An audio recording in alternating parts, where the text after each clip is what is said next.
بسم الله الرحمن الرحيم الحمد لله رب العالمين والصلاة والسلام على أشرف المرسلين سيدنا ومولانا محمد صلى الله عليه وسلم. السلام عليكم ورحمة الله وبركاته. waxaan halkan ka salaamayaa dhammaan Soomaali Maxamed meel walba ay joogaan. waxa kay nooga sii socon doonaa insha Allah gabayadii diiniga ahaa ee taxanaha. waxa gabayga maanta la yiraahdo saddex cadow wuxuuna ka hadlayaa saddex cadow oo aad leedahay wuxuuna ku bilaamayaa insha Allah sidan. saddex cadow si cadaana u ogow. kow caynimadaada, laba cilmi yaraanta, iyo saddex cakiya naftaada. ku caabi nafta inaad cisho walba isku filnaato oodan ciirsi cidna ka sugin.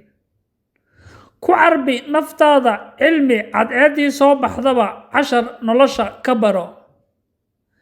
ka caado yeelo inaad naftaada bartid camal san iyo caloolsan. intii aad ceebaha dadka ku mashquuli lahayd maad naftaada cisi iyo sharaf ku caleema saartid. caa'ilada iyo cashiirada ka caagtid cadho iyo cunfi. cuf iyo aayatiin u dhis ciyaalkaagoo cadrada haweenee caawa kuu dhaxaydayna farxad cisho walba la wadaag.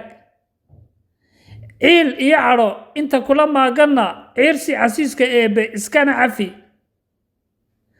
cambar dulqaadku ka cudud weyne ogow iscaawintu waa khayre. saddex cadow si cadaana u ogow.